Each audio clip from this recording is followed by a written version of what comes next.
महाराष्ट्र राज्यासाठी आणि राष्ट्रवादी काँग्रेससाठी हा काळा दिवस आला. आमच्या समोर शब्द नाहीत. महाराष्ट्र राज्याची एवढी हानी झाली, तरुणाचा नेता निघून गेला. आम्ही शब्दामध्ये बोलू शकत नाही.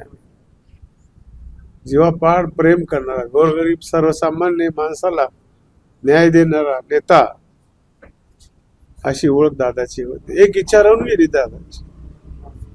दादा मुख्यमंत्री जर झाले असते, महाराष्ट्र पहिल्या क्रमांकावर आले असते.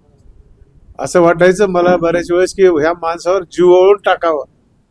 काम करणं, वेळेवर जाणं, अधिक प्रशासनावर पकड, आणि माझ्यासारखं मला जसं वाटतंय माझ्यावर एकटे दादा प्रेम करते, सगळ्यावर तसंच प्रेम करायचे. आमचा इथं अफसर बाबा इथं बसलाय नगराध्यक्ष, त्याच्यावर देखील तेवढंच प्रेम. काळेसाहेबावर देखील प्रेम.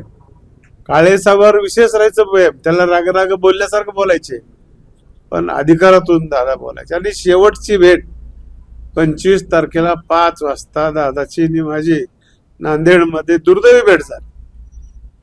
सरदारजीचा कार्यक्रम होता. आम्हाला सगळ्या पगड्या घातल्या. हसायला लागले दादा बघून माझ्याकडं. सरदारजी सारखं दिसायला बाबासाहेब पाटील तुम्ही. दोघाचा फोटो काढला राहील.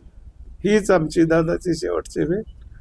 आम्ही कशातच भरून निघू शकत नाही. कार्यकर्त्याचं प्रचंड राज्याचं नुकसान असला परमेश्वराने एवढा आघात करायला नाही पाहिजे. हात पाय तुटला असतं तरी आम्हाला भागला असतं, पण ही आमची झालेली हानी आम्ही भरून काढू शकत नाही. आम्हाला व्यक्त देखील होत नाही. केवळ तुमच्या आग्रह खातर मी बोलतोय. फोनवरती झालं होतं, समक्षच होतो राजे. मी त्या दिवशी 25 तारखेला मला म्हणले, आता पालकमंत्र्याची काम तुम्हाला बीडला जाऊन झेंडावंदन करायचे आहे बाबासाहेब पाटील. एवढीच आमची त्या 5 वाजून 5 मिनिटाचे. नांदेडला मी होतो, चिखलीकर साहेब होते, मोहन हंबर्डे, सुभाष सामने. शेवटचे विमानात बसवलो आम्ही. वाटलं बी नसेल आम्हाला की आता ही आमची शेवटची भेट आहे. विचार करा.